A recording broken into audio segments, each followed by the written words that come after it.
Chapter 1. The story opens outdoors on a beautiful day with cherry blossoms falling. A young high school girl with long dark hair, wearing a sailor uniform, speaks with a gentle expression. So, from now on, I have a new family. Starting today, we are a family. She is standing near a park bench with a young man named Hiroto. Looking at her earnestly, he says, "So now, I'm your father and you're my daughter. Of course, I don't expect you to accept me as your family right away, but I want to become someone you can rely on." He places a hand on his chest, adding, "So, if something troubles you, please tell me." The girl smiles brightly and replies, "Well then, let's get along, Papa." 1 month later, a narration notes that 1 month has passed since Hiroto and Miyako's mother married. In the kitchen of their apartment, Hiroto is carefully peeling a potato with a knife. Miyako stands beside him. "Have I peeled it right?" he asks. "Yep, good job," Miyako replies warmly. She smiles at him, adding, "It's so nice to have you help me around the kitchen." He looks at her, thinking to himself, "She looks so cute from up close." Suddenly, his new stepdaughter, Toko, pops up cheerfully. A brief note explains that Toko's biological father passed away when she was in her second year of high school. "Are we having curry today?" "Finished assignments." She leans over to look at what Hiroto is doing. "You have a funny way of peeling potatoes. Let the master show you how it's done. Give me the knife." "Is that so?" Miyako says with a soft smile. "What are you doing?" Hiroto panics slightly as Toko playfully grabs at him. He thinks to himself, "I've heard girls her age can be hard to get along with, but I guess my worries were nothing." Hiroto's past. Hiroto reflects on his life before the marriage. "Before marriage, I led a completely different life. My mind was devoted solely to work. When I hit my 30s, my boss increased the range of my responsibilities. Since then, my life has been filled with nothing but stress." He remembers riding the train home exhausted, staring at advertisements for a marriage assist agency.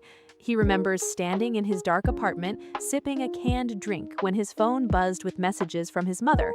"Are you eating well? Your classmate Kobayashi got married recently, you know that? Don't you think you should hurry up and get married as well?" At the time, he had sighed, "This one also got married, huh?" Back to the present. In the kitchen, Hiroto realizes he had been lost in thought considering his past. "Hey, Hiroto," Miyako asks, snapping him out of it. "Or were you thinking of another woman?" "Huh?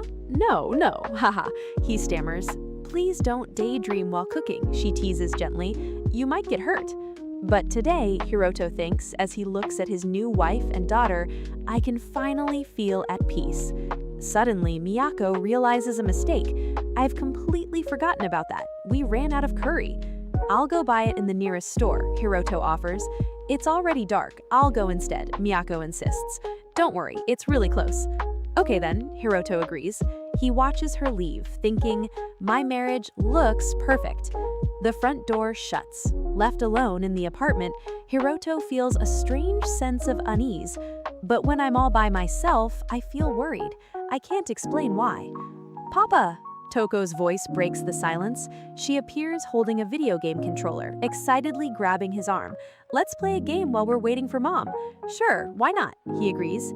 "Come here," she says, pulling him by the hand toward the living room couch. They sit down together to play. Toko presses herself tightly against his arm as they hold their controllers. "Toko's been really trying to spend time together with me," Hiroto thinks. "Perhaps Miyako doesn't give her enough attention. I guess I should just play along. I might just be overly conscious." "Okay then, let's play," he says aloud. "I'm just gonna say I never hold back on anyone." "Got it," he smiles. "I'm glad we found a common language." On the TV screen, the game ends. "Huh? I've lost?" Hiroto exclaims. "That's actually a hard game," Toko says. She suddenly wraps her arms tightly around his arm, pressing her chest against him. "You're such a noob, Papa." Hiroto freezes, shocked and flustered by the physical contact. He quickly pulls away, startled. "Huh?" Toko breathes out, looking at him. She climbs onto her knees on the couch, looming over him. "You're already in high school," Hiroto says nervously. "You should not be so clingy." "But why?" she asks, crawling closer until they are face to face. "What? Are you okay?" Hiroto stammers, sweating. "I'm not being clingy," she whispers, her face inches from his. It's just that I'm home. Miyako's voice rings out from the entryway. Mom, welcome back. Toko calls out instantly. Have you gotten hungry already? Miyako asks, walking into the living room holding a plastic bag. You've also got ice cream. Hiroto stands rigid in the background, his heart pounding out of his chest. Ba-dump, ba-dump. A little later, Hiroto is pouring water into glasses in the kitchen. What was that just now? He wonders. At the table, Miyako asks Toko, Oh, how was it? Dad and I have been playing video games, Toko answers cheerfully. Hiroto rationalizes the strange encounter in his head. After her father passed away, Toko must have felt really lonely. Miyako tended to sleep a lot from stress. There wasn't anyone to pamper her. I'm just overthinking it. Dinner time. The three of them sit down to eat. Thanks for the meal, they say together. Toko, how was school today? Miyako asks. Have you gotten used to your new class? I still have old friends from the club, so don't worry, Toko smiles. You play soft tennis, right? Yeah, that's right, Toko says. Then she looks directly at Hiroto. I hope next time you'll come to watch me play. Huh? Me? Hiroto points. You would be great, Toko insists. I mean, if it doesn't get in the way of your work. Suddenly, the doorbell rings. I'd really love to go as well, Miyako says, standing up, but I might not be able to depending on my condition. She goes to answer the intercom. Huh? Yes? We're from the neighborhood association, a voice says through the speaker. Okay, give me a moment, Miyako replies, stepping away from the table. Left alone at the table, Toko leans toward Hiroto again. You know, she says softly, all girls usually call their boyfriends to watch them during matches, but I'm more than okay if it's you. Hiroto stutters. Miyako walks back to the table with a clipboard. Appreciate it.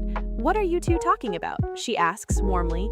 That's a secret, Toko winks brightly. Toko, Hiroto remains on edge.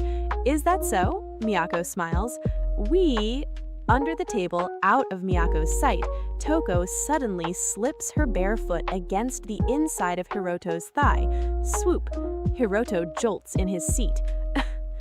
We are really getting along, Miyako finishes her sentence, oblivious. Aren't we, Papa? Hey, Toko beams innocently. Hiroto stares at her in internal panic. What is it with Toko? What is she even thinking about?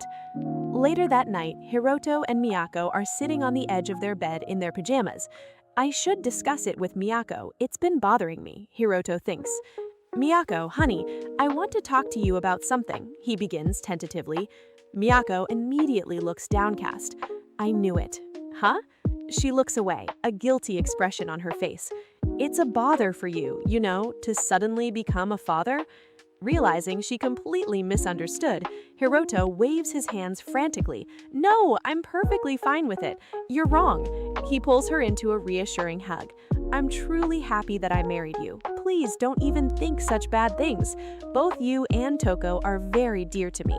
Hiroto, she murmurs, comforted. They share a loving kiss on the bed. However, outside in the dark hallway, the bedroom door is cracked slightly open. Toko is crouching on the floor, listening to them. She stares through the gap in the door with a dark, obsessive blush on her face. Papa, she whispers to herself. A final narration box closes the story with an ominous note. This is the beginning of a happy and peaceful life. Chapter 2. Parent-Child Bonding. The chapter opens with Hiroto adjusting his necktie, looking stressed. I'm really concerned by Toko's behavior, he thinks, letting out a tired breath. At the office, he's sitting at his desk when a coworker named Sasaki nudges him. It's only lunch break and you're already yawning, Nishi? Sasaki asks. Huh? Hiroto jumps slightly. Sasaki stands beside him.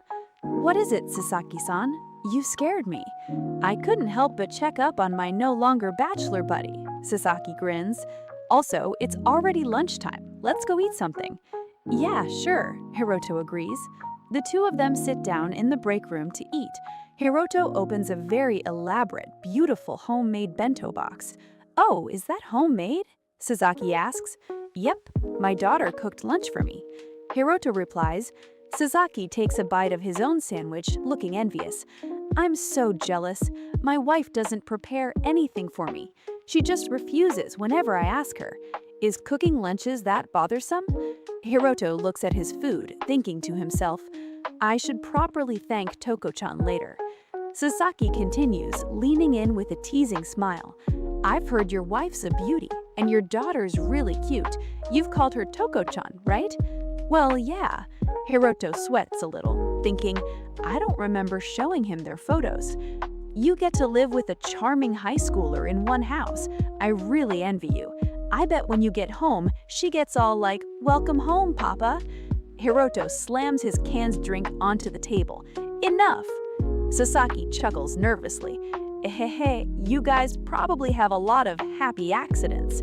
Hiroto looks at him dead serious. I'd never lay a hand on my own daughter. High school is the most important part of her life, and my duty as a parent is to protect her. Even having such thoughts about a child is nothing short of disgusting. Sasaki gulps, sweating bullets. I'm joking. It's just a joke. I'm sorry. Hiroto sighs. Later, Hiroto is riding the train home. He thinks back to his own words. I said that so confidently. Even having such thoughts about a child is nothing short of disgusting. A memory flashes in his mind of Toko pressing her chest against his arm the other day. But back then, when Toko hugged me, my heart skipped a bit at the moment. That's pathetic. I must try harder to become a proper father. He arrives at his apartment and opens the door. I'm home. The apartment is quiet. I guess they're not home yet, he thinks. He walks into the living room and sits heavily on the couch with a tired, phew. Suddenly, a pair of hands covers his eyes from behind. Got you! Guess who? A cheerful voice says. Hiroto jumps. This voice. He turns around to see Toko standing behind the couch. Toko-chan? She claps her hands together, smiling innocently. Did I scare you? Hiroto rubs the back of his neck. Toko-chan, I almost had a heart attack. Anyway, where's Miyako? She's not home yet. She's in the clinic. The queue might be taking too long. Suddenly, Toko climbs over the back of the couch, straddling Hiroto's lap. That means, she purrs, leaning in closely, it's just the two of us here. Huh? Hiroto panics. Toko reaches out and grabs his necktie. Let me take off your necktie. Hiroto quickly grabs her wrist. Stop it, Toko. He gently pushes her off his lap so she is sitting beside him on the couch. I don't get it, he thinks, his heart racing. Why would she do that? Toko looks at him. Papa? She leans in again, a slight blush on her cheeks. Is it bad for us to be closer? There's nothing wrong with that, Hiroto stammers, looking away. But Toko looks down. Yesterday, you and Mom… Hiroto freezes, his eyes widening. By dump. Did she hear us yesterday? He panics internally. That was late, and I thought we were quiet. He tightly grips his pant leg. Toko-chan, if that made you feel uncomfortable, I'm sorry. However, he turns to face her fully, speaking in a firm but gentle tone. I want you to understand one thing. I'm your father, and you're my daughter. So of course we should be close, but there must also be limits to how close we can get. He continues, it's not that I don't like you or the idea of physical contact with you. I'm glad that you're trying to get closer to me. But he stops. Toko starts to cry. Toko-chan? Hiroto asks, startled. Did I say too much? Toko grabs his shirt, tears streaming down her face. I'm sorry, I'm just lonely. I didn't want to scare you off. Please don't leave me and Mom. Hiroto's expression softens. So she was just lonely after all. I should have gone easier on her. Toko-chan, he says softly, I'm sorry, I've said too much. I won't leave you and Miyako. I want to be with you two. Toko looks up, her tears stopping. Really? Hiroto takes her hand in his. Of course, I will do my best to become a great father to you. Toko looks down at their joined hands, her face flushed red. Could we hug? Is it okay? Hiroto smiles awkwardly. That's fine, I guess. Sure, just a little. Toko instantly throws her arms around his neck, hugging him tightly. Thank you. Hiroto hugs her back. I'm trying to get used to family life, but I still feel a bit like a stranger.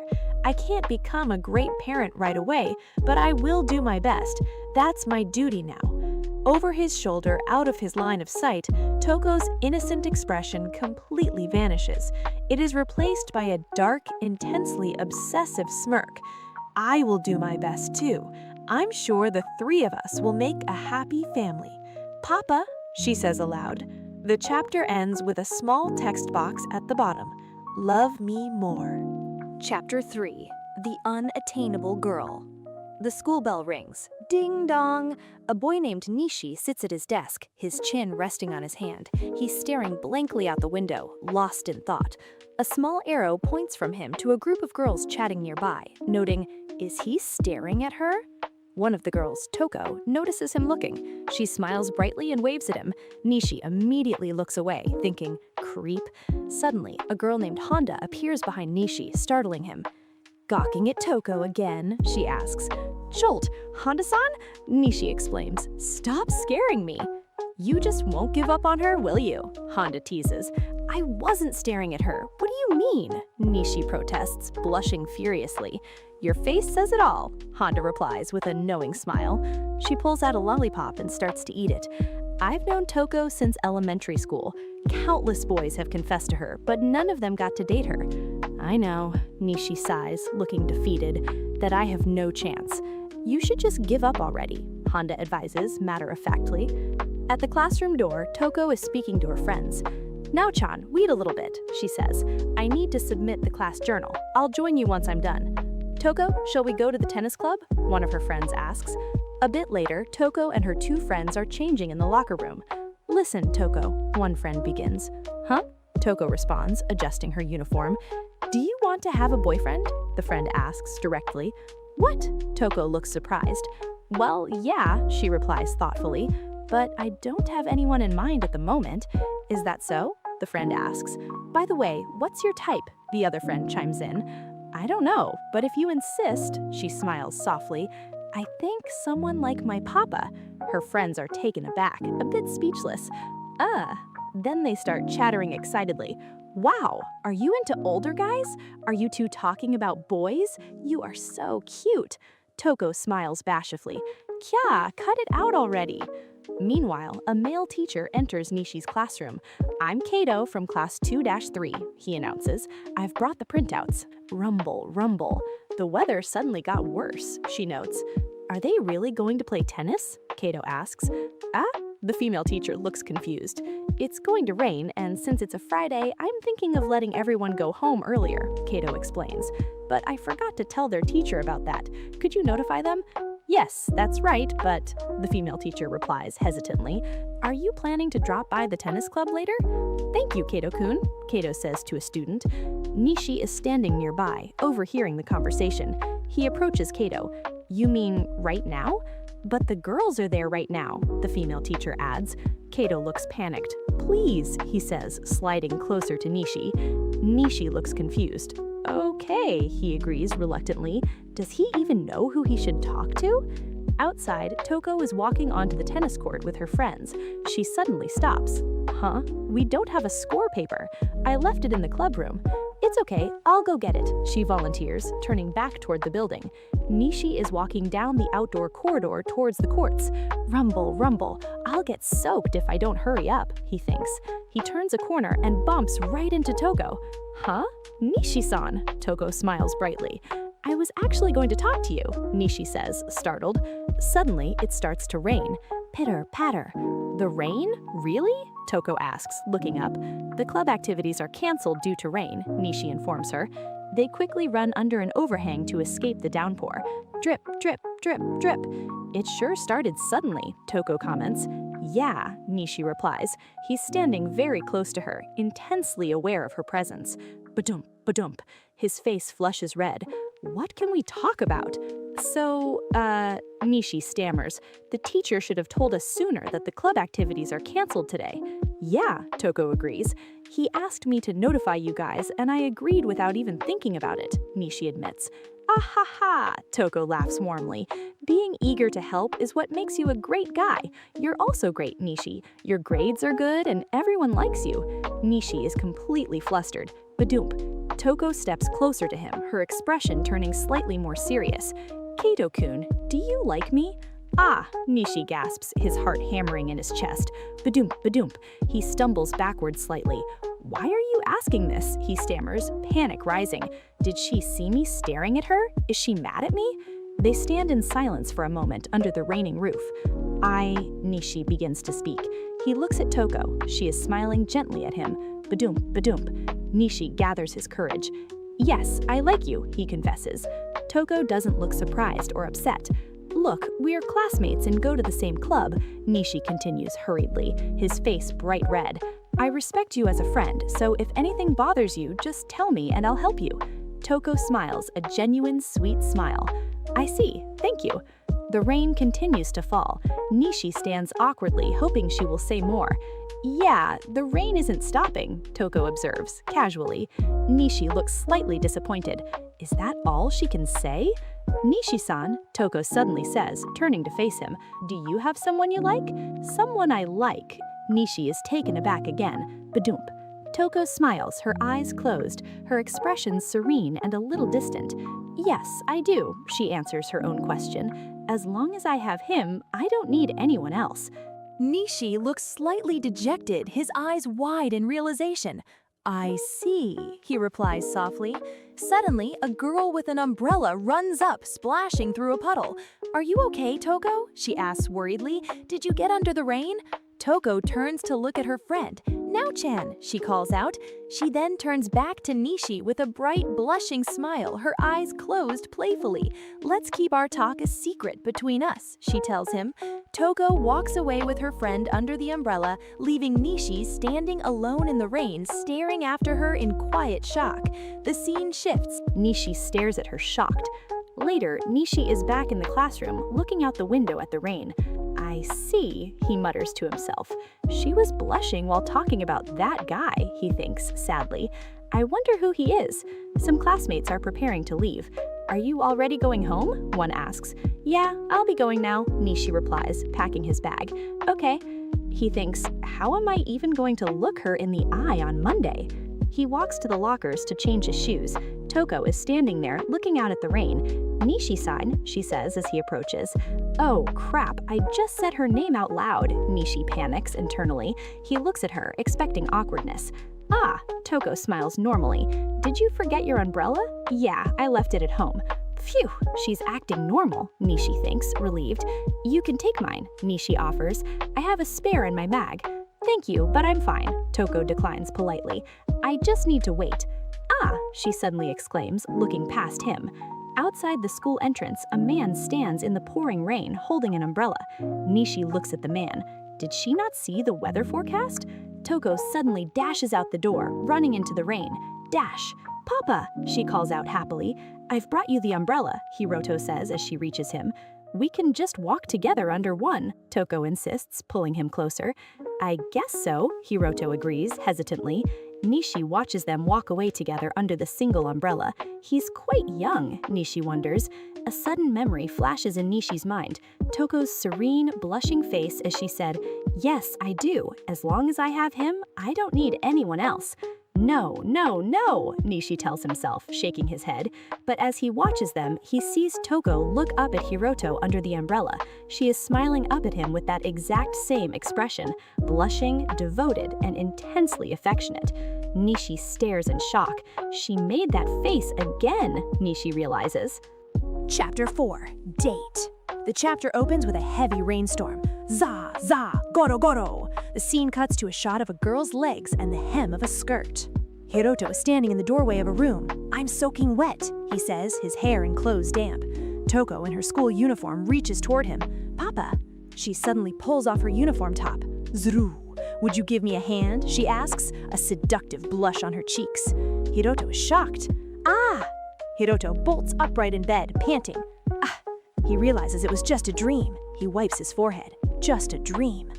Suddenly, he feels a hand on his chest. He turns to see Toko lying next to him in bed, wearing only a t-shirt. What did you dream about? She asks with a sultry smile. Hiroto's eyes widen in horror.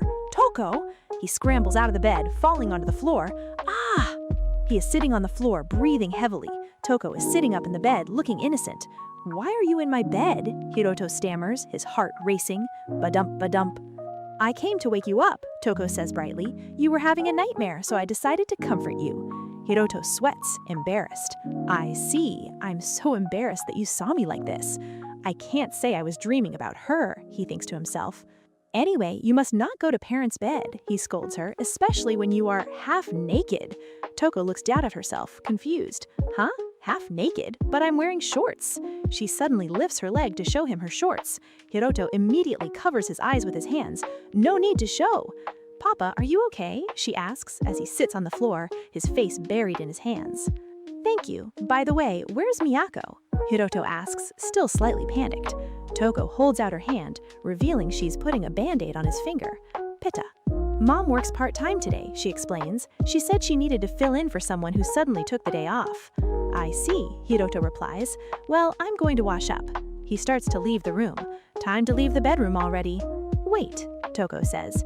She holds out her pinky finger. "I want a band-aid too, on my pinky, just like yours." Hiroto is confused. "Eh? Even though you're not hurt?" Right," Toko says thoughtfully. She brings her hand to her mouth. Suddenly, she bites her own finger. Chomp. Hiroto looks back and sees her. "Zeta?" He turns to face her, shocked. What are you doing? There's blood." Toko holds up her bitten finger, smiling. "Look, injury requires treatment. Will you patch me up now?" Hiroto is sweating. Good grief, why? He puts a band-aid on her finger. "That was completely unnecessary," he says, looking exasperated. "Please don't do it again." "Hee hee," Toko giggles. "Did I scare you? Don't worry, family shares both pain and pleasure." She smirks at him. "That's what my papa used to say. Okay, breakfast time." They're sitting at the table eating a breakfast of eggs, toast, and salad. "Bon appetit," they say together. Hiroto receives a message from Miyako. "Good morning, I suddenly had to go to work today. You were sleeping so sweetly I decided not to wake you." "Toko, do you have any club activities today?" Hiroto asks. "Nope," she replies, eating a slice of toast. "Practice will be tomorrow, so I'm free until then." "Papa, what are you up to today?" Toko asks. "I don't know. I finished reading the book I borrowed, so?" Toko leans forward excitedly. "Let's go on a date then." Hiroto gulps. Gulp. Date. "Besides," Toko continues, a cute, playful expression on her face, "I want to buy something, so that's what this is about." Hiroto says in a hesitant voice, "I don't think you're going to enjoy hanging out with an old man like me." "Wrong, it's gonna be fun," Toko insists. "Okay, as long as it's not a luxury brand or anything," Hiroto agrees. Good to know that she's so nice for a reason, he thinks. "Yay! Let's eat up and get ready." A little later, Hiroto is sitting by the door waiting. The bedroom door opens. "Ta-da!" Toko announces, wearing a beautiful white dress. "Papa, what do you think? Pretty, right?" Hiroto looks at her stunned. "Holy, it looks good on you. Without exaggeration, you look like an idol." Toko blushes slightly. "Come on, let's go." They're walking down a city street together. People are staring at them. Stare, stare. Hiroto notices the looks. It's written all over their faces. What kind of relationship do they have? He looks at Toko. She is smiling and walking happily beside him. Nevertheless, it seems Toko is having fun. "Papa," she calls out cheerfully, skipping ahead. "Come here, come on." Hiroto smiles at her. "I've been told a lot of things about my marriage, but it doesn't matter what other people say. We're family." He points at her playfully as they walk. They arrive at a store. They're standing in a lingerie shop. There are bras and panties on display. Oh no, Hiroto thinks, standing awkwardly. But what does Toko want to buy? Take your time, look around, he says nervously. "Do you need any money? I'll wait over there." Toko turns to him and smiles mysteriously. A moment later, she is holding up a very lacy, provocative set of lingerie against her dress. "What do you think?" she asks. "Does it look good on me? Teehee?" Toko? Hiroto shouts, completely flustered. "You should have seen your face," she laughs as they walk out of the store. "What I want to buy is here." They arrive at another shop, a general store, Hiroto notes. "Antiques? That's unexpected." "I wonder if they still have it," Toko says. "Aha!" she exclaims. She is holding a small, ornate wooden box. "A wooden box? A music box," she explains. "I want to give it to my mom for her birthday and put a picture of the three of us in it. That's a good present, right?" Hiroto looks at her touched. Yep. He thinks to himself, I think it's a wonderful present. They are walking back outside. Toko is carrying a shopping bag. Thank you, Papa. I was a little short on money, she says. No problem, Hiroto replies. In exchange, please help me also pick a present, she asks. Do you want to get something to eat? Toko asks. I want a parfait. Sure thing, Hiroto agrees. A bit later, Toko and another girl are walking together, both holding parfaits. We can finally try the new drink, Toko says. Yay! Cheers, they say, clinking their cups. A third girl with long light-colored hair is walking slightly behind them. And, Yurika, want a sip? One of the girls asks her. No, too many calories. Yurika replies coldly. Her phone screen shows a text conversation. What time will you be home? Call me, no later than 6 p.m. Understand? She looks annoyed. So annoying, she mutters. Yikes, she's in a bad mood again. Yurika looks down the street and suddenly stops. She sees Hiroto and Toko walking together in the distance. Toko is laughing and holding on to Hiroto's arm. Yurika's eyes widen. What's the matter? One of the girls asks her. Yurika smiles, a sly, malicious smile. I saw something really interesting. Chapter 5. Jealousy. The chapter opens with Eureka sitting at her desk in the classroom. In the background, Toko is laughing and chatting happily with her friends. Eureka is looking down at her phone, viewing her own social media profile. She has 47 posts, 2,458 followers, and following 531 people. A list of notifications shows that users like Yuto, Mika, Ane, and Ayori have recently liked her posts. Eureka smiles smugly, resting her cheek on her hand as she looks at the screen. Her friends gather around her desk.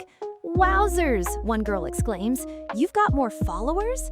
Eureka plays it cool, brushing it off. Meh, nothing special. Suddenly, a voice calls out across the room. Toko! A different group of girls rushes over to Toko near the window. The video with you is going viral, one of them tells her excitedly. Toko looks confused. Eh? They show her a social media post featuring a video of Toko and another girl dancing. This one with you in the back, her friend explains. I've asked your permission to post it. The post already has 298 comments. The comments on the screen read, Rio, the girl on the right is adorable, white heart. Pian, slow down, someone is too cute. R, I want to see more of the girl in the back, white heart, white heart. Haru, it's just another level. Wow, one of Toko's friends says, looking at the engagement. That's kinda cool, right? The girl who posted the video adds, I've been getting notifications constantly since yesterday. Another girl in the group looks at Toko in disbelief. Like, really, really? Hey Toko, do you really have no Insta? Toko claps her hands together and smiles apologetically. No, sorry, I'm bad at social media stuff. It's just not my thing. Hearing this, a girl in Toko's group laughs out loud. It's true what they say, real cuties don't have social networks. Totes expected, another girl chimes in. Nearby, Eureka listens to this exchange and grits her teeth in intense frustration. Eureka stands up abruptly from her desk, her chair scraping. Eureka? Her friend asks. To the restroom, Eureka says shortly, walking away. As she walks down the hall, she looks back over her shoulder with a dark, sinister smile. I hate Toko Nishi, she thinks to herself. Eureka's memories begin to surface. She remembers herself as a little girl dressed in a frilly idol outfit, smiling brightly. She took everything from me, Eureka thinks, remembering Toko's face, and her I don't want that life. She remembers her mother, looking exhausted and highly critical. Is it really that hard to be number one? Auditions don't go well either? You're not even trying. Are you capable of it, even at such mediocre school? Eureka remembers holding up a test paper, tears streaming down her face as she tried to please her mother. But Mama, I've raised my grades compared to the last time, and the rank too. Her mother suddenly grips her shoulder tightly, looking furious. So what? She yells. I may be strict, but it's for your sake. I'm sorry. Her mother then pulls her into a hug, looking sad. You can do better, right? Eureka, dear. A close-up shows Eureka's tear-filled eyes as her mother tells her, You are my everything. In the present day, Eureka is standing in the school hallway, watching a female teacher, her mother, walk by the classroom. Her mother is holding a paper. Which one is the number one? She asks. Looking through the classroom window, her mother points a finger. It's her. She's pointing directly at Toko. Her mother smiles warmly while looking at Toko. I wish she was my daughter. Eureka hears this from the hallway and looks absolutely horrified and devastated. Her mother turns to leave. Well, Mommy is going home first. Back in the classroom, Eureka glares bitterly at Toko, who is still happily chatting with her friends. Toko Nishi, Eureka thinks. Eureka goes to the restroom. She leans over the sinks with the water running loudly, staring at her reflection in the mirror. Toko Nishi, Toko Nishi, Toko Nishi, Toko Nishi. If not for you, she imagines a scenario where she is surrounded by admiring boys in the classroom. I'd always be the center of the class. I'd be talked about by boys whose names I don't even know. She thinks of a memory of her mother smiling and praising her. Great, atta girl, hey! If not for that wench Toko Nishi. Just then, the bathroom door opens and Toko walks in. Are you okay? Toko asks, gently. Nishi, Eureka says, looking at her. She remembers Toko smiling gently at her in the past. I see, Toko had said. If there is anything you want to share, I'm always here for you. Eureka smirks. Right, I'll regain my throne. Thank you. I'm sorry, Toko says, looking genuinely concerned. It's just as if something is eating at you today. Eureka reaches out and tightly turns off the running faucet. No, she replies coldly. It's nothing. I've decided. Eureka thinks about Toko's seemingly perfect life. Excellent grades, good behavior, attractiveness. To be honest, I had a hard time finding your weakness, but I finally found one. She looks at a secretly taken photograph of Toko and Hiroto walking closely together on the street. And that's more than enough to get rid of you forever. Eureka walks confidently back down the school hallway. As she passes a group of students, she hears boys looking at their phones in shock. Hey, do you see this? One asks. What's this? Isn't that Nishi in the photo? She's a sugar baby? This must be a joke, right? Eureka walks out onto an outdoor balcony under a cloudy sky. She holds a hand to her cheek and smiles a triumphant, wicked smile. Now I can finally take my rightful place back from her. Chapter 6, Warning. The chapter begins with a shot of an empty classroom. The sun is shining brightly and musical notes float in the air, indicating the sound of the school bell or a pleasant morning atmosphere. The clock shows it's early. Eureka is sitting at her desk, smiling softly to herself. I can't wait to see her today, she thinks. Meanwhile, Nishi is walking into the classroom. He is sweating and looks very uncomfortable. There's a commotion around him. The sound of chattering is everywhere. Zawazawa, SFX for murmuring. Another boy, Kato, rushes up to Nishi. Look, this, he says, holding out his phone.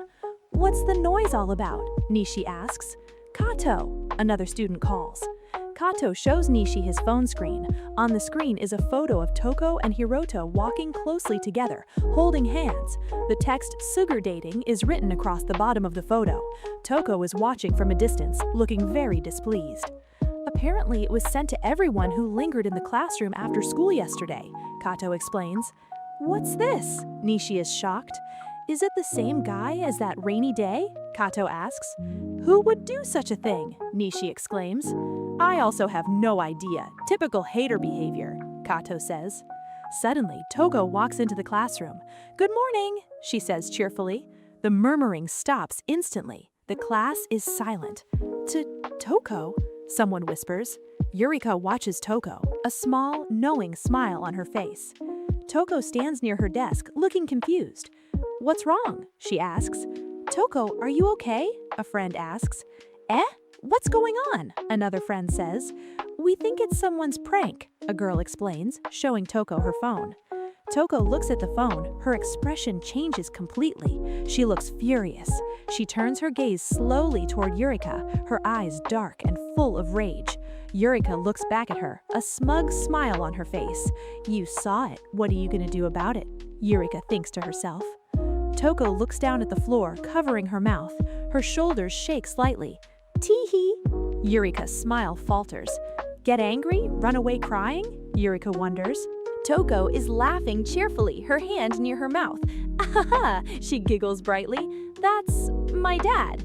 Listening to her explanation, Nishi, Honda, and another classmate stare at her in absolute speechless shock. But Toko looks up, her expression bright and completely unbothered.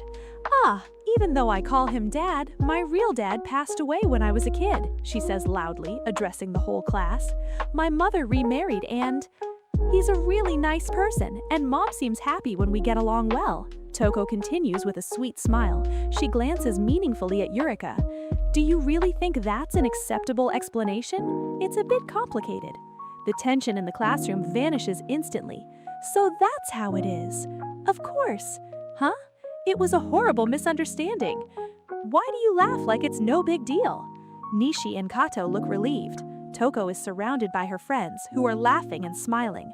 Eureka is sitting at her desk, looking frustrated and confused. "How? Why do you let this wretched upstart fool you?" she mutters. Nishi stands up, looking angry. "Who did this? Isn't it literally a crime?" "Right, Prez," Kato agrees. "Yeah, and a terrible one," another student chimes in. "Yes," Nishi says firmly. Nishi walks over to Eureka. "What is this bullshit?" he asks angrily. "It was too much of a heinous act for a common prank and may be considered a slander." He looks very serious. "They should come out and apologize to Nishi if the person who did this is here, in our class." A group of girls are talking nearby. "That's right. This must be someone who stayed in the classroom yesterday, right?" Eureka listens, her expression hardening. "How?" she thinks. Nishi is also thinking, "How did it come to this?" He realizes something. "Wait," he turns to look at Eureka. "Besides me, the ones who stayed yesterday are—" "No need to look for the culprit," Toko suddenly interjects. "I don't want to suspect anyone here." Nishi and the other students look at her in surprise. "Toko?" "After all, it ended well for me," Toko says with a mysterious smile. Eureka is staring at Toko, stunned. She looked at me. She knows it was me, Eureka thinks, and still hushed up the story? The teacher, Mr. Kato, walks into the classroom. "Good morning!" "Huh? What are you doing? Let's start homeroom. Back to your seats." Everyone scrambles to their desks. Eureka sits at her desk, staring blankly ahead. Why? She was supposed to be gone by now. Later in the day, the school bell rings. "Kakon, Kikon." Toko walks up to Eureka's desk. "Kanazawa," she says cheerfully. "What?" Eureka asks suspiciously. "Toko Nishi." "It's our turn to clean the special classroom today," Toko says with a bright smile. "Yoshida asked me to replace her. See you there." "Well, I'm off," the teacher says, leaving the room. Sounds like an invitation, Eureka thinks. "Thanks," Toko says. Yuria leans against the wall, crossing her arms. "I believe cleaning duty is just an excuse," she says. "Why are you playing innocent when no one's watching, Kanazawa?" "I have no clue how you did it, but you figured it out, right? You know it was me," Eureka smirks. Toko is holding a broom, looking calmly at her. "Going to tell the teachers and parents?" Eureka taunts. "Just so you know, there's no proof. I can show you my phone if you want." "Right, the photo," Toko says, smiling softly. "I'm happy you caught that moment of affection. But it's wrong to receive without giving anything in return, don't you agree?" Toko asks, her smile turning slightly menacing. "Huh?" Eureka says, looking confused. Toko holds up 2 photographs. "So I've found a lovely picture of yours," she says. The photos show Eureka in an idol costume standing next to a male fan who looks very creepy.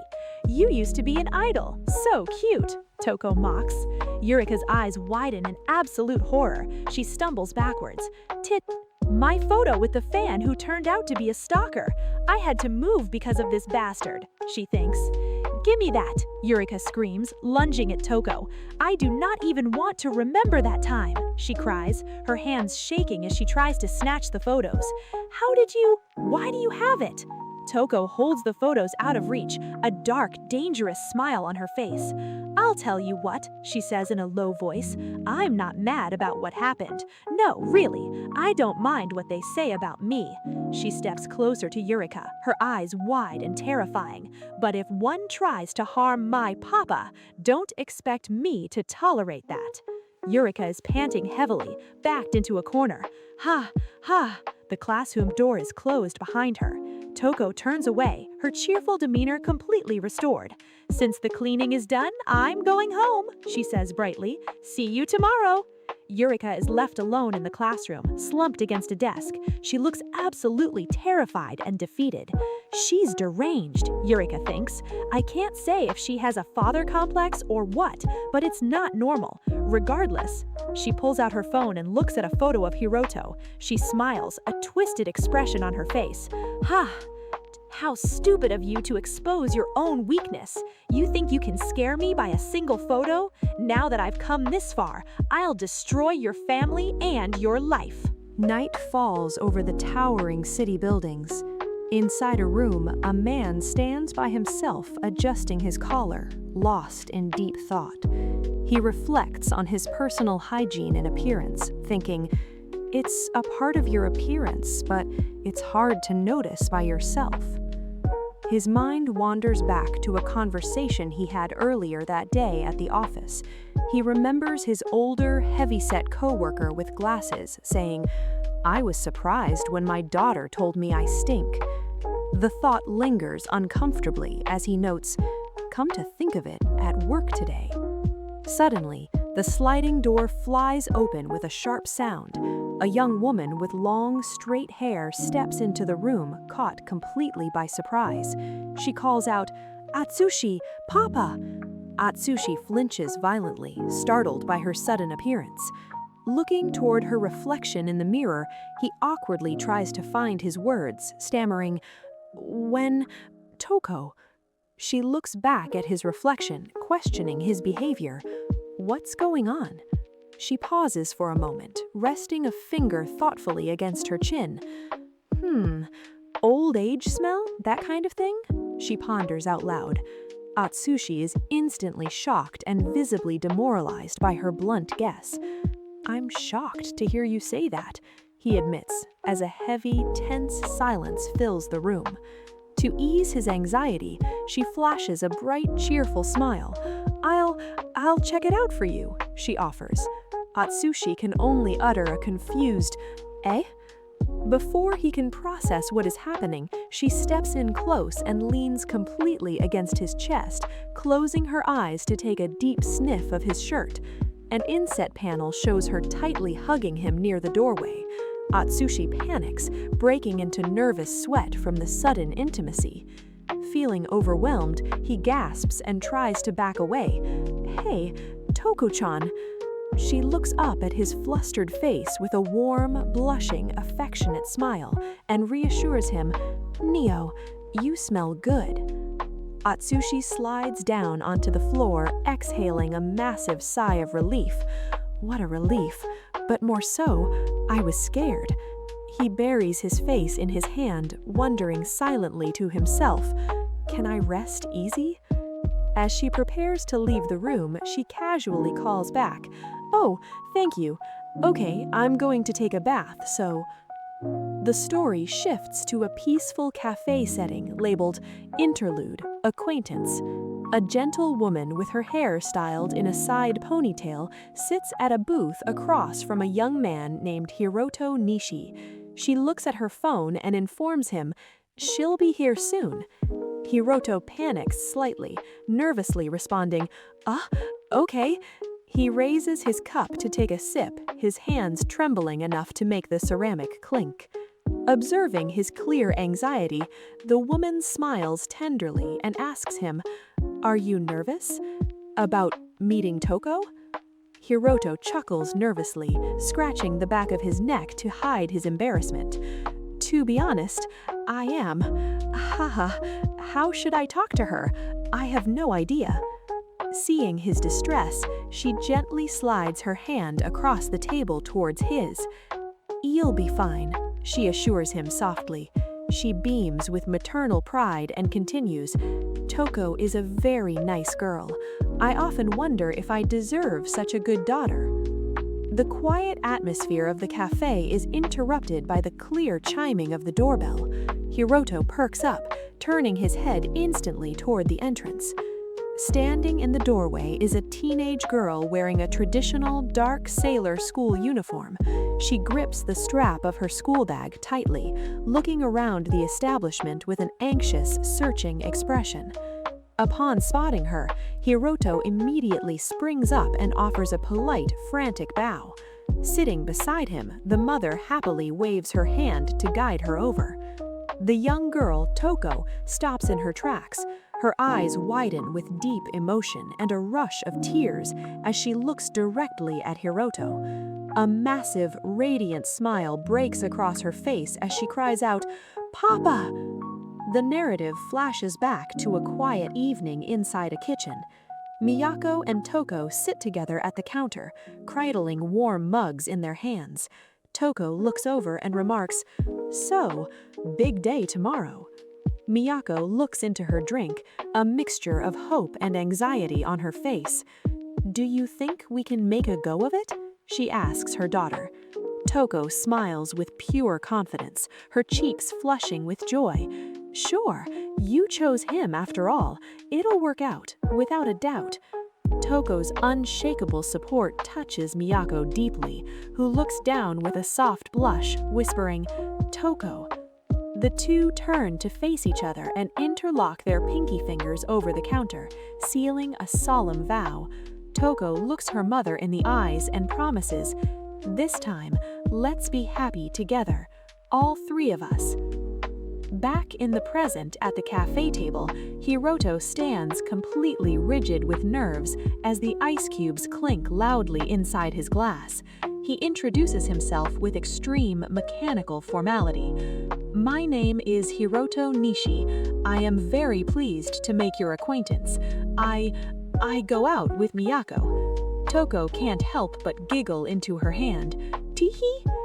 Miyako breaks into a hearty laugh at his stiffness. "You sound almost robotic," she teases before gently prodding her daughter. "Toko, say a proper hello." Hiroto panics internally, sweating profusely as he squeaks, "Eck!"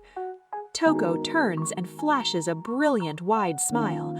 "I'm Toko Seiki. I hope we get along," she introduces brightly. Hiroto relaxes, a genuine blushing smile forming on his face. "Me too," he replies. Inside his mind, he breathes a sigh of relief. I was a little taken aback because I was expecting rejection or another negative reaction. Suddenly, Toko slides right up next to him in the booth, leaning remarkably close. She begins rattling off her personal facts rapidly. "My birthday is on June 24th. I'm good at playing the piano. I love burgers and omurice. Please remember everything." Hiroto is completely overwhelmed by her sudden proximity and intensity, breaking into a fresh sweat. Toko taps her chin thoughtfully, wondering, what else? A frantic Hiroto stammers out, "Can I take notes?" From across the table, Miyako watches them with a warm smile, playfully scolding her daughter. "Toko, don't be a pain." Toko lets out a cute putt. "Eh." Hiroto quickly waves his hands to dismiss any apology, smiling happily. No, I'm glad she told me." As the three of them sit closely together in the cafe booth, Hiroto looks at the mother and daughter with a profound sense of warmth. His internal monologue concludes their meeting. "Until we met, I was worried about what might happen, but after seeing how easygoing and friendly Toko is, and looking at tender and kind Miyako, somehow I feel like our life will be filled with happiness." Beneath the table, Miyako and Toko hold their hands tightly interlocked, cementing the foundation of their brand new family. Scene 1. The Classroom Hierarchy. The story begins with Chapter 7, The Opening Move. The next day, outside Classroom 2-1, despite what happened recently, the classroom atmosphere is surprisingly normal. A girl with short, dark hair and glasses sits quietly at her desk while other girls chat nearby. Another girl with long blonde hair sits at her own desk, looking detached and resting her chin in her hand. During class, the female teacher stands at the podium reading from a textbook. She lectures the class, saying, "This period is characterized by a social class system, economic inequality, for example." The girl with glasses looks away toward the window, thinking to herself, as if there is no class system in modern Japan. The teacher then announces to the room, "Oh my, it's time. That's all for today." As the lesson ends, the girl with glasses continues her internal narration. "Even though you can't see it, there is one in this very classroom. It does exist." She breaks down the invisible classroom hierarchy into clear categories. The first caste, beauties, hotties, athletes, and their minions, represented by a popular boy and girl chatting happily at a desk. The second caste, normal fags, represented by a group of average students talking together. The third caste, so-called asocial introverts, represented by quiet students looking down at their work. And finally, at the bottom, some random outcast. She drops her head thinking, "That's me." Background chatter of haha and then fades out around her. Suddenly, a popular student with a ponytail approaches her desk, holding her hands together in a pleading gesture. "Yoshida, sorry to bother you. May I see your notes for tomorrow's biology quiz?" Yoshida looks blankly ahead, thinking, "Not that I'm getting bullied." She calmly hands over her notebook and says, "Sure, here." She notes to herself, "Just I only talk to them at times like this." The girl takes the notebook and walks away, waving, "Thank you, Yoshida." Yoshida reflects on her own name, Kirari Yoshida, an unsuitable name for a person like me. She recalls her background. "My parents met in an anime club at university. They named me after some cute anime girl from their favorite anime, probably hoping that I would grow up to be as special as her." An imaginary magical anime girl in her mind tilts her head and asks, "How come? What were they thinking?" Yoshida's gaze shifts across the room toward Nishi, a beautiful student with long, straight hair looking back over her shoulder. The main heroine of the story should be someone like her, graceful as a swan. Everyone would want to be by her side, a true divine being. When the lunch bell rings, the classroom fills with noise. Students shout, "I'm so hungry. It's lunchtime at last. I'm going to the cafeteria," and "Wait for me." Yoshida sits alone in the center of the room, thinking, "In this classroom, I am just Yoshida, a background character." Scene 2. An unexpected lunch in the art room. Seeking isolation, Yoshida leaves the main classroom behind. But that's fine, still better than middle school, she thinks, as she walks up the stairwell towards a door labeled Art Room. Inside, she sits down at a long table and stretches her arms backwards, saying, "I can relax here." It was just an ordinary lunch break until the goddess herself spoke to me. The door slides slightly, and Nishi stands there looking in. "May I come in?" Yoshida jumps up from her seat in complete shock, knocking her posture out of alignment. Hey? Yes, please." Nishi steps inside with a bright, warm smile, carrying her lunch bag. "Do you mind if we have lunch together?" Yoshida's mind reels in panic. What? They sit across from each other at the long art table. Nishi smiles and says, "Sorry to burst in on you so suddenly." Yoshida sweats nervously, stammering, But why?" She wonders internally, maybe it has something to do with the photo from this morning. Nishi leans forward on the table with a relaxed smile. "I got tired of sitting in the classroom, so I ran away." Then she looks up brightly. "Oh, I also have a favor to ask. Today it's your turn to clean up after school. Would you let me do it instead?" Yoshida blinks in confusion. "Clean up? You mean you want to swap shifts with me?" Nishi leans closer, insisting energetically, "Nay, just let me take over for you today." Yoshida looks unsure but relents. "Well, okay, I don't mind." Nishi's face lights up with pure excitement. Really? Thank you, Kirari. She reaches across the table and grabs Yoshida's hands tightly. Yoshida looks down at their joined hands, overwhelmed by the physical contact. White, thin, and tender, her hands are like a work of art. She called me by my first name. For the first time, I see my name in shining lights. Nishi holds out a piece of fruit. Oh, take my apple as a thank you. Yoshiba waves her hands frantically in embarrassment. Eh? No need to thank me. The two girls sit together, sharing a happy moment over their lunch. Scene 3. Hallway Secrets. After school, Yoshida stands alone in the quiet hallway. It was amazing, she thinks, but then wonders about her current situation. Why did I come here? Who was I supposed to be paired with today? But to whom? A love confession? Because I'm curious to know what you're going to do next. Hearing voices, she cautiously peeks her head around a corner. She spots Kanazawa, the blonde girl from her class, standing near a window. Kanazawa, she thinks. Elimina. She watches from hiding, noting, they're talking about something, but I can't hear anything. Yoshida flinches as she looks closer at the interaction. Are they fighting? From her angle, Nishi appears to be holding or hugging Kanazawa tightly from behind. Yoshida's chest tightens with a heavy dukong heartbeat. Nishi and Kanazawa? Why? Distressed by what she is seeing, Yoshida sinks down to the floor, crouching low and tightly clutching the fabric of her skirt. Suddenly, a door nearby closes with a sharp slam. Yoshida gasps. Ha! I gotta get up or else. She scrambles to her feet to get away, but with a sudden thud, she runs directly into a pair of legs standing right in front of her, falling back down. Sorry, I tripped. Yoshida apologizes frantically, looking up from the floor.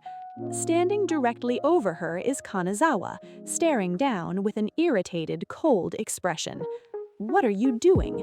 Kanazawa mutters with a glare. Clumsy. How about you lose some weight? Kanazawa turns around and walks off down the corridor, leaving Yoshida alone in a daze. What just happened? Yoshida mutters, clutching her collar in shock. Scene 4. The Night Shift. Back in the classroom after hours, most students are packing up to leave. One student stands at the front erasing the blackboard, while others chat with Kanazawa near the door. Yo, Eureka, you're leaving already? A classmate asks. Kanazawa answers smoothly, yeah, I've got some plans. Another girl responds, see ya, take it easy. Kanazawa waves goodbye, saying, later, I'll DM you online. Kanazawa walks down the hall and enters a room marked with the toilet sign. Inside, she sets her school bag down on the counter next to the sink. The perspective shifts to an exterior view of tall city office buildings illuminated against the night sky. Inside a room, Kanazawa stands in her bra and skirt, completely changing out of her school uniform. Meanwhile, on a bustling city sidewalk outside a modern building, a young businessman wearing a dress shirt and tie checks his watch. He thinks to himself, I hope I can still catch my regular train. Just have to hurry up a bit. Suddenly, a figure stumbles blindly through the crowd right towards him. Ah, she gasps as her legs give out. It is Kanazawa, now dressed in casual clothing, but looking incredibly pale and exhausted. With a soft impact, she collapses directly forward into his arms, leaning her body against his chest. The businessman freezes in absolute shock, his face turning bright red. Whoa, are you okay? He asks loudly. She rests weakly against his shoulder, her eyes half closed, as she whispers, Excuse me, I'm anemic. Can you please take me somewhere where I can sit down? Completely flustered and blushing, the businessman answers quickly, Sure.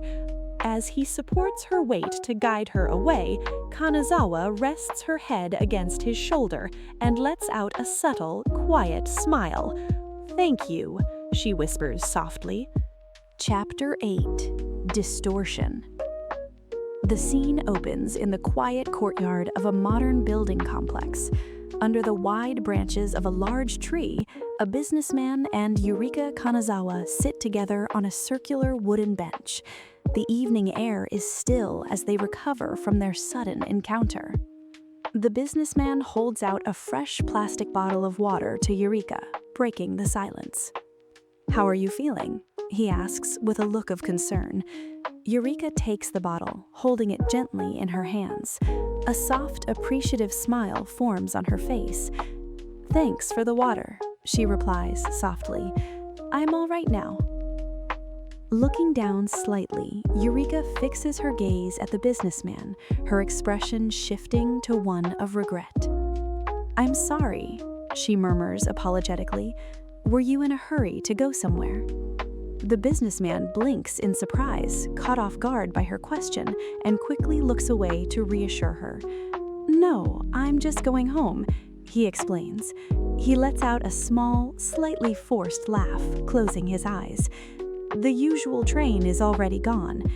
Sweat drips down his cheek as the realization of the awkward situation sets in. Hoping to ease the tension, he offers a polite conclusion to their brief interaction. "Well then, I'm glad you're feeling better. Well then, I'll be going now." Before he can take a step away, Eureka's voice cuts through the quiet air. "Wait." The businessman turns to leave, his briefcase in one hand and his suit jacket draped over his shoulder. But before he can move forward, Eureka reaches out from the bench and firmly grabs his wrist. "Wait," she repeats, her voice dropping to a desperate whisper. "Huh?" The businessman freezes, looking back over his shoulder with wide, startled eyes. Eureka keeps her head bowed, a dark blush creeping across her cheeks as her heart beats with heavy tension. "Ah," she softly gasps, keeping her tight grip on his hand. The man grows incredibly flustered, trying to find words to diffuse the situation. "Well, actually, this year," he stammers nervously. As he speaks, Eureka's fingers gently slide over his hand, her touch freezing as she notices a distinct thing on his left ring finger. A ring, she realizes silently. The sudden silence causes the businessman to gasp in panic. Is something the matter? He wonders anxiously. What's happening? Eureka looks up at him, her eyes filled with a sad, pleading light. "That's right," she says, her voice laced with melancholy. "I'm sure such a kind man as yourself has a wonderful family." The businessman's face tightens with absolute anxiety, sweat pouring down his face as his chest thumps wildly. "As for me, I don't want to go home," Eureka continues, her voice growing more intimate. She moves her hand up to her own face, gently brushing against her hair as her pulse quickens. With a look of pure vulnerability, she gazes directly into his eyes, gripping his hand tightly with both of her own and pulling it close to her chest. "You wouldn't mind staying with me a bit longer, right? I'd do anything as thanks if you want." The businessman's heart pounds furiously against his ribs. As she presses his hand closer, panic completely takes over. "Hold on," he yells out. With a sharp motion, he violently smacks her hands away, pulling his arm back in absolute shock. "What are you doing?" he shouts, completely terrified. Eureka freezes, her eyes widening in complete shock at his sudden and total rejection.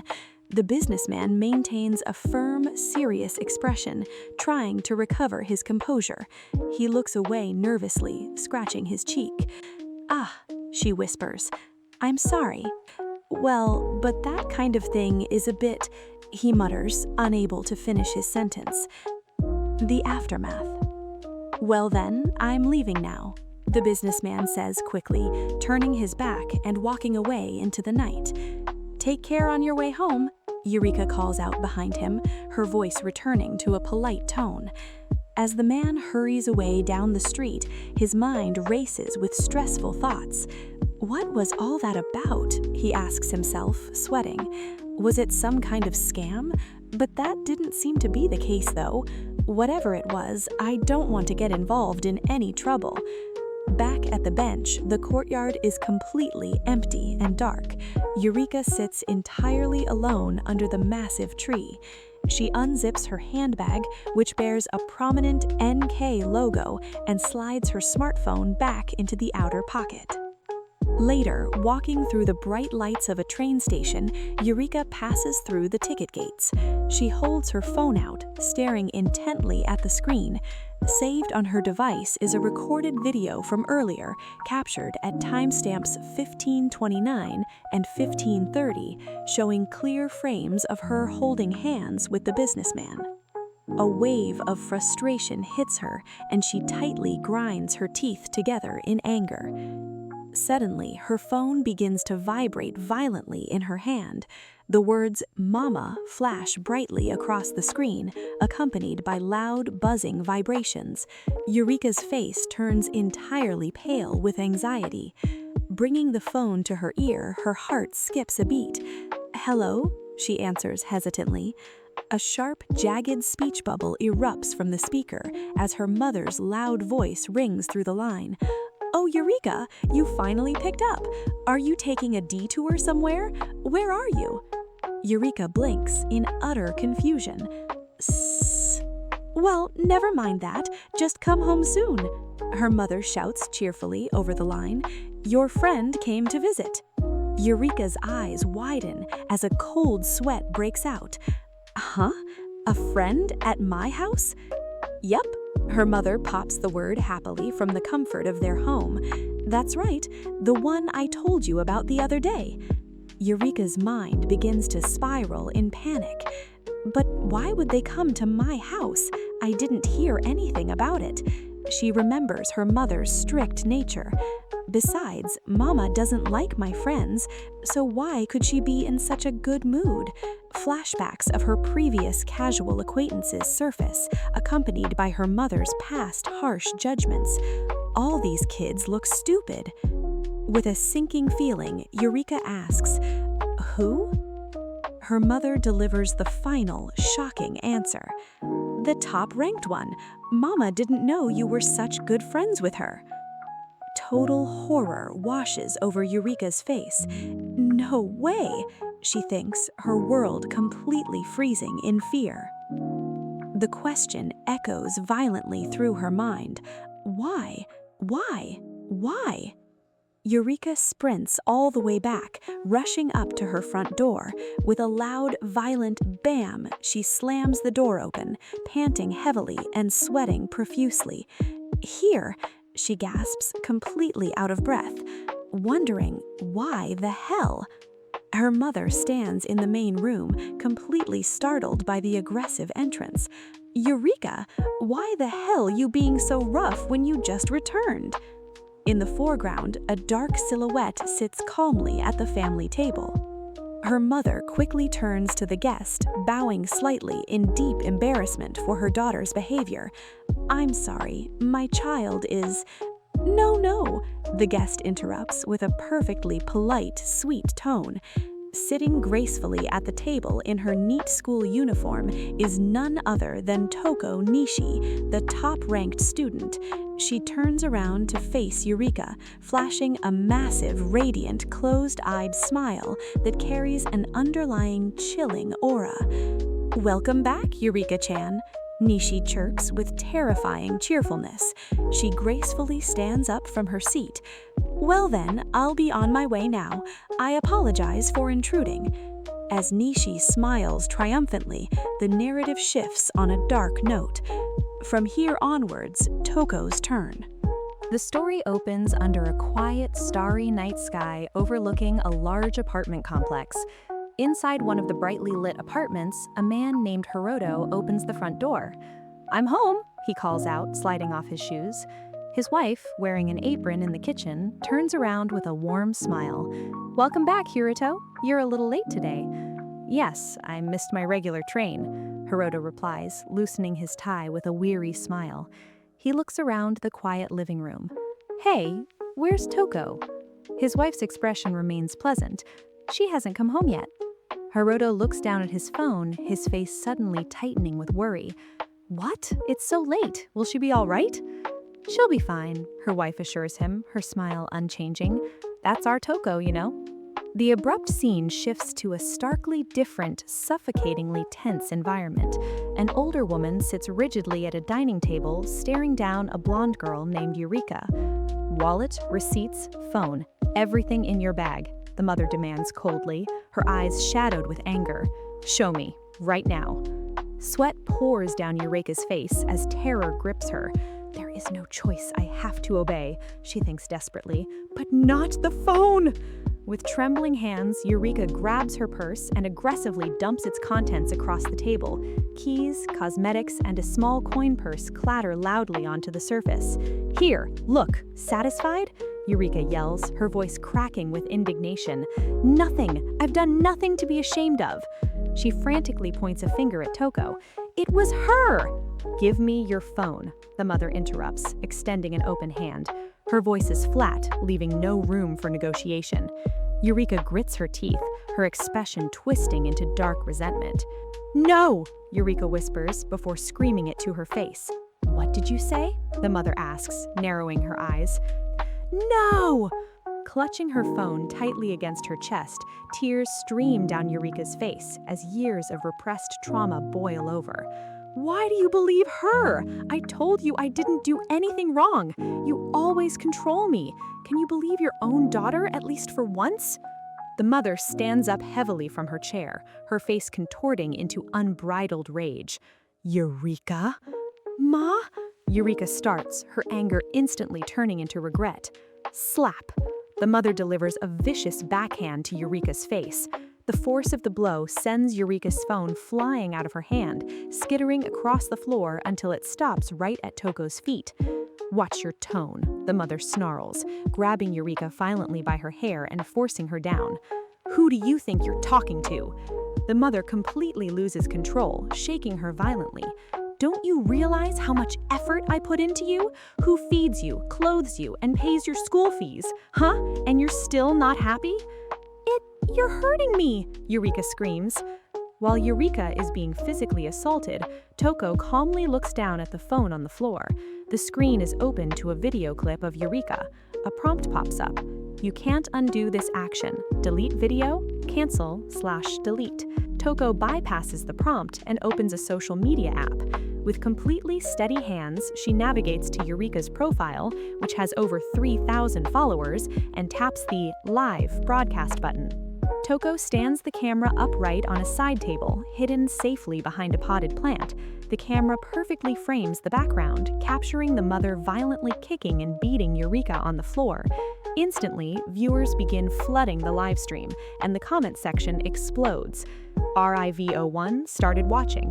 VV031, Eureka, what the F? Anon666, GIWTW. Mikon, is she beating her? That's mental. M. Roy, Eureka, are you okay? VV000, I'm recording it. Miho, that's not her mom. Mimi started watching. Ponpi, holy shit, this is insane. EEE3P, should we call the police? Harry, Jesus. Soonpi, she's at home, right? Who's filming this? Loom0118, I feel sorry for her. As the viewer count rapidly climbs past 32, Toko stands in front of the camera for a brief moment. A chilling, satisfied smile spreads across her face. Mission accomplished, Toko quietly picks up her school bag and walks out of the apartment, leaving the live stream running to broadcast the mother's abusive breakdown to the entire world. As the violence continues in the apartment, a tragic flashback fills Eureka's mind. She remembers years of systemic control. How long has it been? She remembers her mother frantically tearing up her clothes and personal belongings, throwing them to the ground. Guess we don't need this anymore, her mother had said coldly. And this, or this, or this. Why? A younger Eureka had cried out. Her mother had broken down, covering her face in her hands. Stop being a torment for your mommy. How did we end up like this? Back in the present, Eureka lies weeping on the floor. Clutching a framed photograph to her chest, she sobs heavily. The photo shows a happier time from years ago, Eureka as a little girl, smiling brightly alongside her loving, cheerful mother. Eureka whimpers into the empty room. The scene cuts to a brightly lit train car moving through the night. Toko sits peacefully on a bench, looking down at a text conversation with her own mother. Toko: "Yes, it's all right. I just got held up." Toko: "I'm getting on the train." Call ended 1:13. Toko closes her eyes, clutching her phone tightly against her chest as the train rocks gently back and forth. The terrifying facade she held in the apartment is entirely gone, replaced by an expression of pure relief and serene comfort. "Papa," she whispers softly to herself. A gentle smile graces her lips as she looks out into the night. Everything is gonna be all right. The chapter begins in the bright light of a bedroom balcony. Outside, birds chirp as two faint voices converse from an adjacent room. And? Asks a distant voice. "Nah, I heard that he slept in yesterday," another voice notes over the line. Inside the bedroom, Hiroto, Topo's father, stands up from his bed, talking on his smartphone. His back is to the door, and his face looks exhausted. "What about this summer? Chika said she's bringing Minato back," the person on the other end of the line asks. "You haven't seen him at all, right? He's growing fast." Hiroto sighs heavily. "Well, I still don't know what my schedule is. Just when he finally picked up the phone, The caller begins to complain. Hiroto interrupts, his tone stressed and pleading. "Give me a break this morning, will you? I'll talk to Miyako." He rubs his neck nervously. "I have to get ready, so I'm hanging up." "Okay, fine," the person on the line barks angrily before disconnecting. Hiroto lowers his phone, letting out a heavy, tired sigh. Just as he catches his breath, the bedroom door clicks and slides open behind him. Toko stands in the doorway, dressed in her school uniform. Her hair is perfectly neat, and she has a massive, radiant, and cheerful smile plastered across her face. "Good morning, Dad," she chirps warmly. Hiroto turns around, startled, sweat instantly running down his temple. He forces a clumsy, awkward smile, looking deeply unsettled by how normal she seems. "Morning, Toko," he thinks, his mind racing with hidden anxiety. A moment later, they are seated at the dining table. Toko giggles softly. Miyako, Hiroto's wife, stands near the counter with a calm smile. "Good morning, breakfast is ready." Toko beams, clasping her hands together over a plate of eggs and toast. "Thank you for the meal." As they eat, Toko suddenly tilts her head and stares intently across the table at her father. Her eyes are wide and innocent. "Who were you talking to on the phone just now?" Hiroto looks up from his food, momentarily freezing. "Ah, those were my parents," Hiroto lies smoothly, offering a gentle smile. "Is that so?" Toko keeps her eyes locked on him, a knowing, slightly mischievous glint passing through her expression. "I wonder if it's true." Hiroto breaks into a cold sweat, forcing a nervous chuckle. "Of course it is, see?" Suddenly, Toko bursts into a bright, melodious laugh. "I'm just kidding." She points a playful finger at him, her smile wide and carefree. "My dad ain't some cheater, right?" Hiroto looks at her, a wave of profound relief washing over his face. "Although I was a little worried last night when she got home late," he reflects inwardly, watching her animation. "This morning, she's as lively as ever." He picks up the television remote and hits the power button. Beep. "How's the weather today?" The television screen abruptly flickers on. Pa. A news anchor appears at the desk, reporting with a grave expression. And now for the news," the anchor announces. The 45-year-old mother was caught red-handed on suspicion of assault. She was seen punching and kicking her own 17-year-old daughter. The assault was broadcast on social media, leading to her arrest. Hiroto freezes mid-sentence, his eyes widening in complete shock.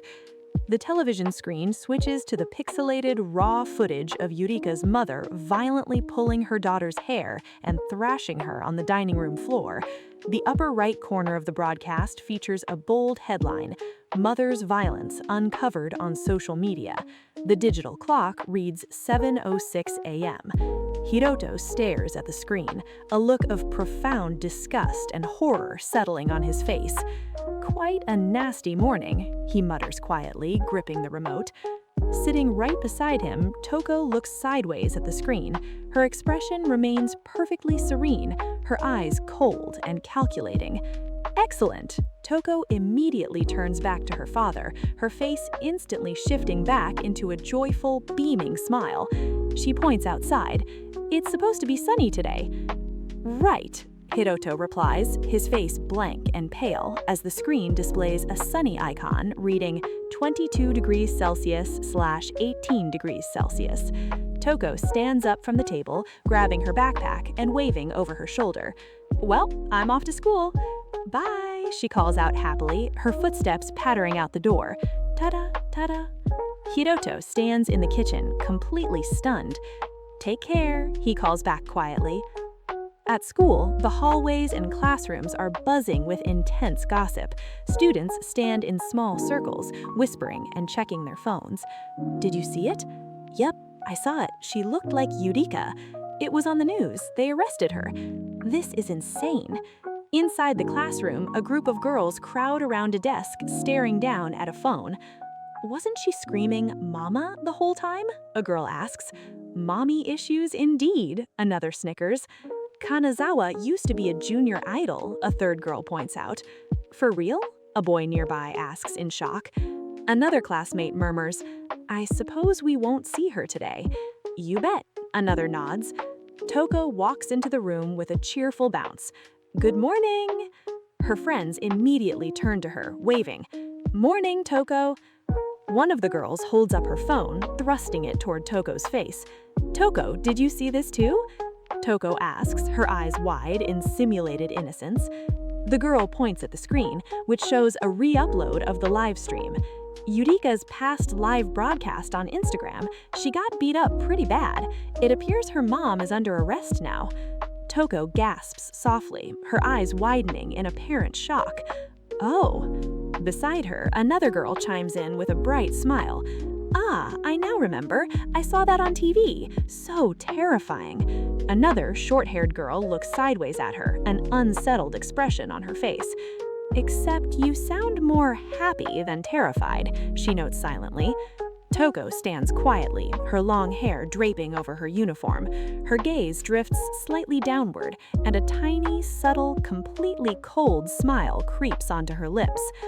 "I hope Mama comes home soon," she thinks darkly to herself. The short-haired friend glances back over her shoulder at her. Did you say something?" Toko instantly snaps back into her bubbly persona, giving a wide, cheerful smile. "Nope, I'm going to put my bag away." As Toko walks by, the camera pans to a quiet girl with dark hair and glasses sitting alone at a desk. She looks down nervously, clutching her own arm with a tense, shivering grip, a faint, worried smile on her face. "I can't contact her. I tried everything, even line. Eureka. They don't let her call back, perhaps. I wonder how she's doing now. Same." The scene shifts inside a dimly lit bathroom. On the other end of the phone line, a woman is speaking while looking out a window. "Yes, me too," she says into the phone. "I have a job and a family to take care of, so it's not possible. When will her mother be back?" "I see. My apologies," the person on the phone replies. On the floor of the dark shower, completely isolated from the world, sits Eureka. She is entirely naked, her back and arms covered in dark, painful bruises from the beating. The sound of running water echoes through the room. Za. She holds a pair of sharp scissors tightly in her hands, staring blankly into the dark as she shivers in the cold.